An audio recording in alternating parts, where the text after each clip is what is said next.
semuanya. Kami dari kelompok 5 dalam mata kuliah pengolahan kelas di sekolah dasar yang beranggotakan Dwi Puspa Putri Rahayu, Nida Fauzia, dan Rizka Mutiara Astuti.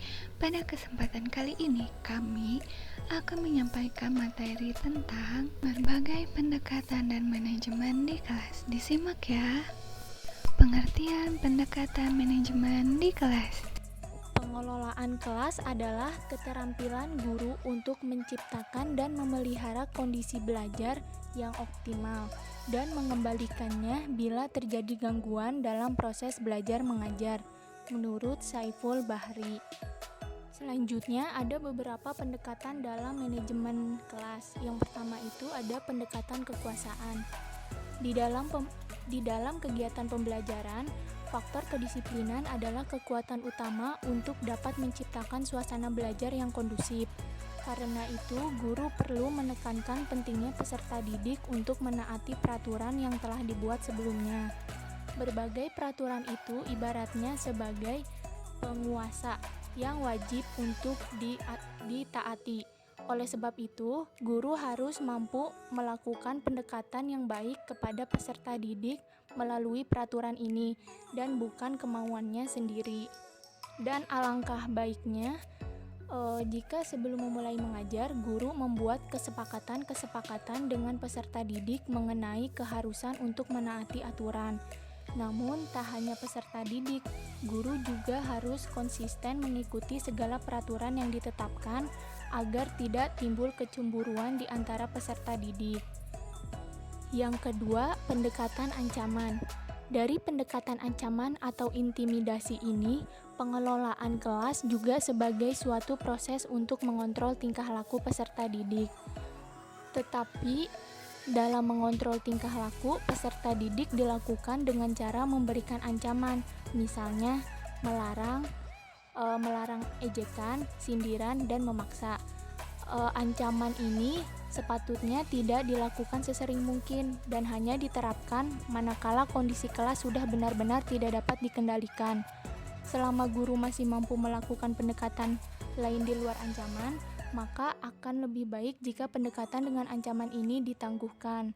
Namun, satu hal yang harus diingat, pendekatan ancaman harus dilakukan dalam taraf kewajaran dan diusahakan untuk tidak melukai perasaan peserta didik.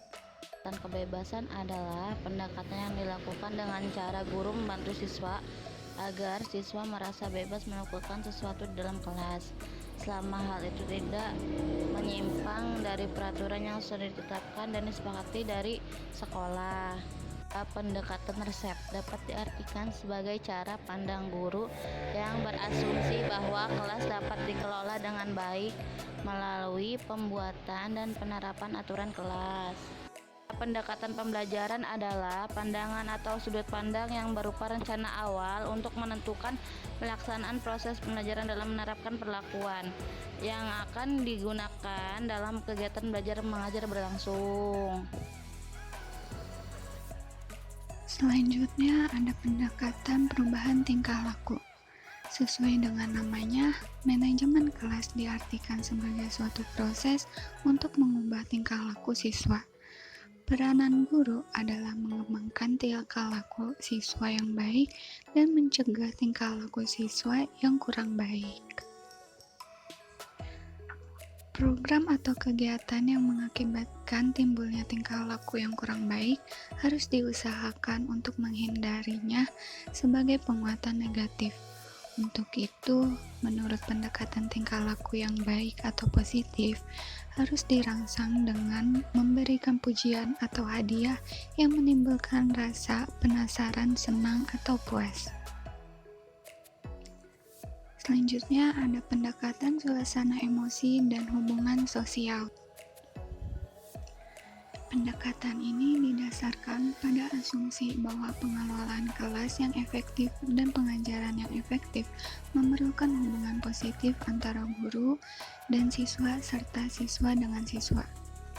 Pada pendekatan ini akan tercapai secara maksimal apabila hubungan antara pribadi yang baik berkembang di dalam kelas. Dalam hal ini, guru merupakan kunci pengembangan hubungan tersebut.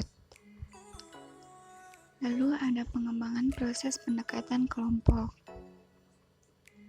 Dalam pendekatan ini, peran guru adalah mendorong perkembangan dan kerjasama kelompok. Pengelolaan kelas dengan proses kelompok memerlukan kemampuan guru untuk menciptakan kondisi-kondisi yang memungkinkan kelompok menjadi kelompok yang produktif. Selain itu, guru juga harus dapat menjaga kondisi itu agar tetap baik. Untuk menjaga kondisi kelas tersebut, guru harus dapat mempertahankan semangat yang tinggi, mengatasi konflik, dan mengurangi masalah-masalah pengelolaan. Selanjutnya ada pendekatan elastik atau pluralistik. Pendekatan elastik ini menekankan pada potensial, kreativitas, dan inisiatif wali atau guru kelas dalam memilih berbagai pendekatan tersebut berdasarkan situasi yang dihadapinya. Penggunaan pendekatan itu dalam suatu situasi mungkin diperlukan salah satu dan dalam situasi lain mungkin harus mengkombinasikan 2 atau 3 pendekatan tersebut.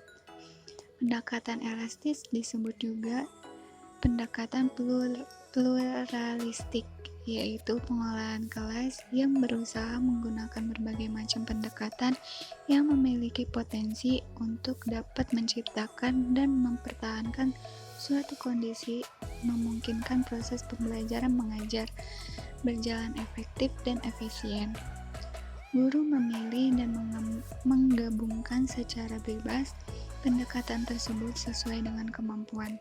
Selama maksud dan penggunaannya untuk menciptakan dan mempertahankan kondisi kelas yang memberikan kemungkinan proses pembelajaran mengajar berjalan secara efektif dan efisien. Nah, cukup sekian ya materi yang dapat kelompok kami sampaikan. Mohon maaf jika banyak kesalahan.